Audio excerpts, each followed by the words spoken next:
killer phrase was at the end when Kimmel said, "You just don't realize it." Because you see, he's smarter than you, and he needs you to know that. And his ego can't bear that there's someone out there more famous and more influential than him. I got news for you, Kimmel. The last time you mattered, Bruce Jenner still had him. Views. Whereas, as I point out, on ABC, a massive network that comes into your home for free, that you have to make no effort to find, at best, Jimmy Kimmel can get 1.5 million. He needs to have a little self-perspective before going out there and hurling these insults because he looks a little... What happens if Greg Gutfeld, the king of witty repartee, teams up with Megyn Kelly, the queen of swift comebacks? It's a full-fledged production, not just a Jimmy Kimmel roast.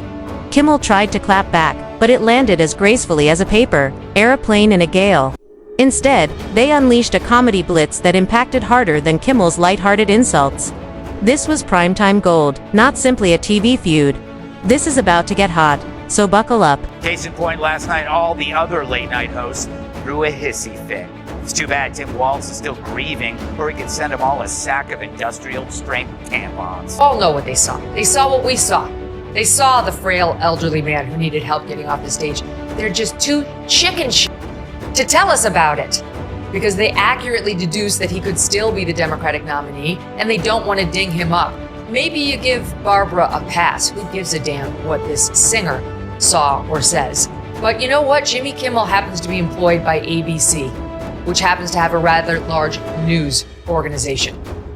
And he has been one of President Trump's most vocal critics. Where are you, Jimmy? On vacation? Not good enough. You can still use your thumbs to send out a tweet. You could set the record straight right now, but you won't. Do you recall Jimmy Kimmel as the silly late-night comedian who made jokes about burritos and the antics of celebrities? It was easier back then. After that, something changed. The man who used to host oddball party games began to serve as the moral compass of the country. Somber monologues that seemed as out of place as a politician performing improv took the place of the beer puns and lighthearted sketches. And now, for Greg Gutfeld. Jimmy, true, it was a terrible night for women, children, and for the hundreds of thousands of hardworking immigrants who cut his lawn. It was a terrible night for women, for children, for the hundreds of thousands of hardworking immigrants who make this country go, for healthcare, for... Enter Gutfeld, whose trademark sarcasm has been stomping television news numbers. Not only did he see Kimmel's change, he blasted it. Equipped with a satirical megaphone, Gutfeld made it impossible to ignore how far Kimmel had strayed from his humorous roots. Last night was the 96th Academy Awards show, and while you might have missed it, there was one clear winner. No, not Oppenheimer. It was sanctimonious leftists for their lead role in pretending they are better than you. Winner number one, Jimmy Kimmel. For the fourth time, Kimmel hosted the Oscars before an adoring crowd of Hollywood stars who laughed and curried favor with the man who wore blackface so many times. Yes, some of the very same celebrities who wanted you to believe they were horrified, after yours truly said in 2018 that people used to don dark makeup in order to imitate well-known black celebrities and it wasn't a big deal. Absolutely ate up the performance by Hollywood darling Mr. Kimmel, whose blackface costumes included his oft-repeated bit as basketball star Karl Malone. Now, Karl Malone never seen no flying saucer himself, but if he do, that's gonna be us. Kimmel used his platform as a megaphone for social media activism, while Gutfeld kept his show straightforward and broke records. Without the assistance of a house band or pre-recorded applause, Gutfeld's scathing, unvarnished humor struck a chord with the audience. As Gutfeld tore political correctness apart and gained momentum with each punchline, Kimmel relied on it to protect himself. Everyone who voted against him, and guess what? It was a bad night for everyone who voted for him, too. You just don't realize it yet.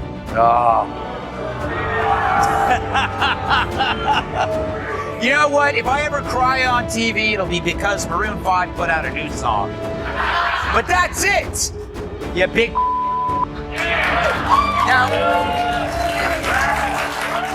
Gutfeld determined that Kimmel had moral overcompensation syndrome, which was the underlying cause of the problem.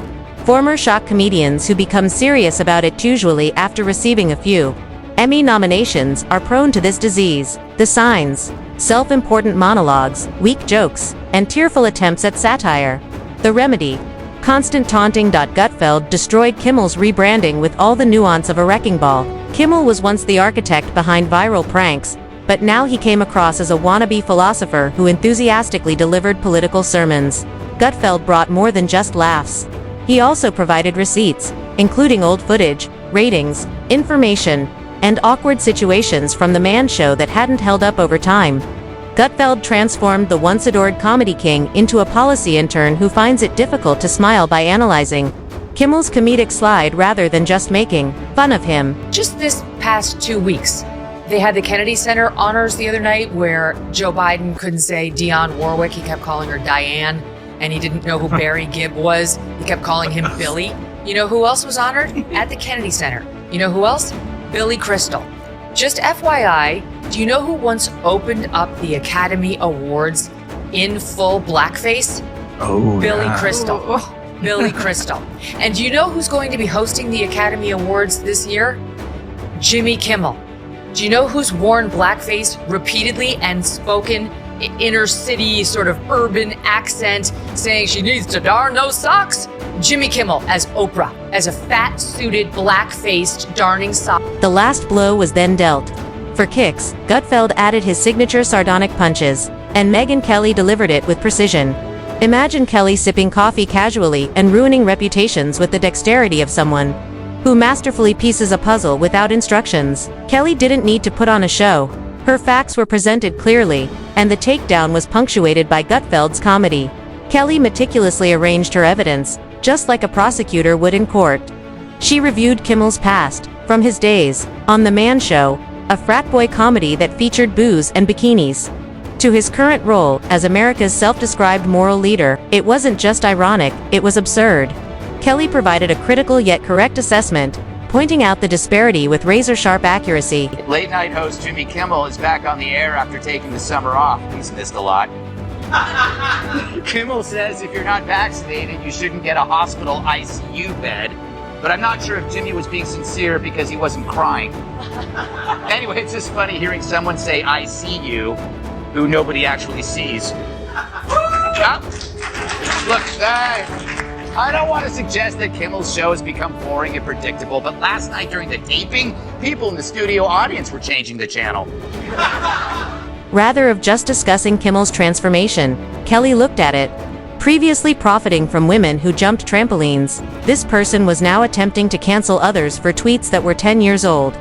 It's glaring. The irony. Then, the heavy fire, Kimmel's infamous blackface parody of Karl Malone. In contrast to his moralistic beliefs, it was initially broadcast with no criticism. Kelly didn't need an explanation. The obvious facts were plenty. According to Kelly, he was America's drunk uncle once. He is now attempting to serve as its moral compass. It was a sledgehammer of a comment, delivered with cold detackedness. Kelly expertly exposed the ridiculousness of Kimmel's transition from comedian to self-righteous commentator. A morning show with Stephanopoulos into the evening Academy Awards broadcast with Kimmel, and ABC elevating, the blackface loving Kimmel. They, at the same time, fired Chris Harrison, host of The Bachelor, for trying to defend one contestant on, The Bachelorette for saying, "Gee, I know I went to this antebellum party, a couple years ago. I guess I didn't see anything wrong with it." And all he said was, "Are we judging her by today's standards, or are we judging her by, old standards?" Whatever. He was basically trying to say, are we being too hard on her? Got fired. Chris Harrison has to be fired by ABC. I don't know why. Because he's not a committed leftist? Because he's not out there more saying all the terrible things about Republicans that Jimmy Kimmel says? So this is them saying, we get it. We're an ally. Right? And I guess maybe they're trying to make up with their racist past for their racist past. This is the same person who profited from stereotypes and is now using his position to educate others about morals. Kelly refused to accept it. She was right when she referred to his newfound virtue. Kimmel, who presents himself as a truth-teller and fact-checker, didn't seem to see his own contradictions. It's like taking driving advice from someone who just backed into a lamppost, Kelly observed, perfectly encapsulating the situation. Her critique was sharp, yet grounded. According to Kelly, Jimmy Kimmel doesn't look in the mirror, but he wants to criticize everyone else. Her argument not only revealed weaknesses in his moral posture, but it also reduced his superiority to a fragile flat-pack shelf that was on the verge of collapsing. Jimmy's career peaked with busty girls on trampolines. Now the only boob we see is him. He once co-hosted The Man Show. Now he's sobbing like he just watched Steel Magnolias 3 days into his menstrual cycle. Kelly's takedown was a memorable performance that went beyond simple criticism. Her proof was unquestionable. Her arguments were right on, and she delivered them with precision.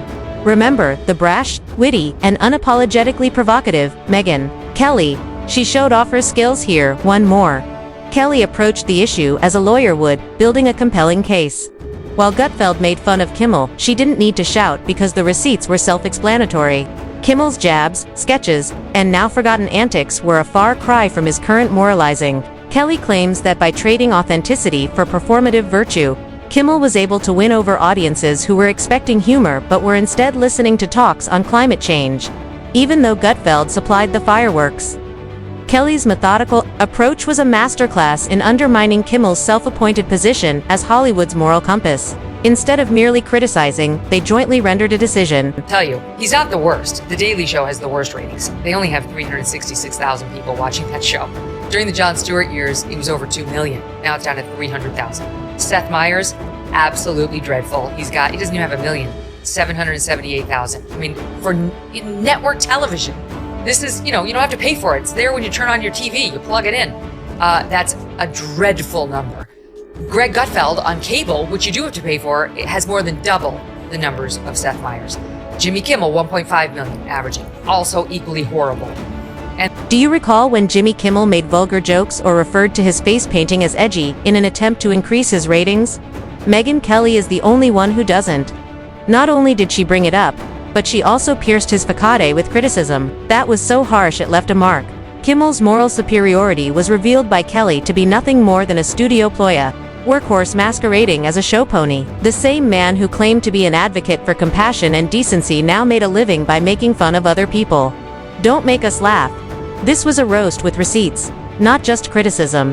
Greg Gutfeld arrived as the temperature increased, sipping his trademark sarcasm like bourbon on ice, and posing the obvious question: how did Kimmel go from being an edgy comedian to a walking campaign slogan wearing thin jeans? Kelly responded with a lesson in contrast, highlighting Kimmel's fall by once again referencing his background. Jimmy Kimmel, she joked, has gone from comedy king to delivering monologues that read like blackout diary entries. As always, the master of irony, Gutfeld added his assessment, saying, "This isn't comedy anymore. The act is stand-up masquerading as political worry." According to Gutfeld, Kimmel's evolution was an identity crisis rather than a growth, a last-ditch effort to remain relevant in a world that was changing quickly. Those are experiencing deep mental pain. And it's not just them. Journalists are now offering tips to deal with their disappointment, frustration, even fear. And I get it, that's normal after any loss. I'm still mad about losing World's Sexiest Man to Johnny Depp. But why would people feel fear? Maybe because their only news sources are constantly telling them Trump's going to turn America into not Germany. But you know who felt actual fear during the Biden administration? People who had to ride the subway or have... What was Gutfeld's most astute observation? Applause breaks from audiences who are anxious to be woke are unnecessary for true comedy. He declared, "It's propaganda, not comedy, if they applaud every joke to show that they agree with you."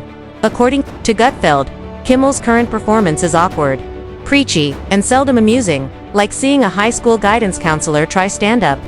Gutfeld, on the other hand, has emerged as a unique voice in comedy and a counterbalance to Hollywood's self-centered tendencies. The difference between Kelly and Gutfeld's strategies was what made the takedown so brilliant. Gutfeld was a raccoon with a megaphone, loud, brazen, and unreservedly nasty. Kelly, on the other hand, was exact and strategic, a dancer with a knife, pointing out inconsistencies with surgical precision. Together, they demolished the idea of Kimmel's metamorphosis, exposing him as a spokesperson for causes he hardly comprehends rather than as a repentant comedian. Kimmel said nothing. His silence spoke more than words. Whether he was preoccupied with his own praise or unaware of the criticism, Gutfeld drew attention to Kimmel's hypocrisy in denouncing false information while fabricating his own stories.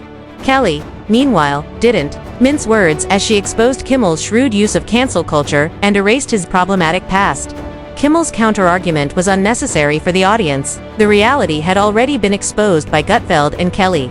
Kimmel's purported conversion was planned and more about maintaining her marketability than it was about being sincere. Kelly delivered the final blow, saying, "Kimmel is no longer punching up," while Gutfeld remarked that Kimmel's makeover was most likely supported by a public relations agency. "He is punching in a safe place." Kimmel was once an outsider making fun of Hollywood, but now he is its poster child, self-righteous, lecturing with tears in his eyes, and surrounded by ads for expensive cars. Not only was the Gutfeld-Kelly hilarious and accurate, but it was also brilliant.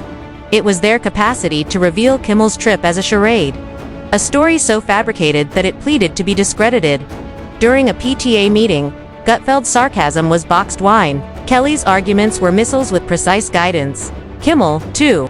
He continued to speak while gazing at a mirror that solely reflected the picture he desired. There was no need for a punchline. The true joke was obvious. If you can still laugh at yourself after two media veterans ruin your career, that's your only option.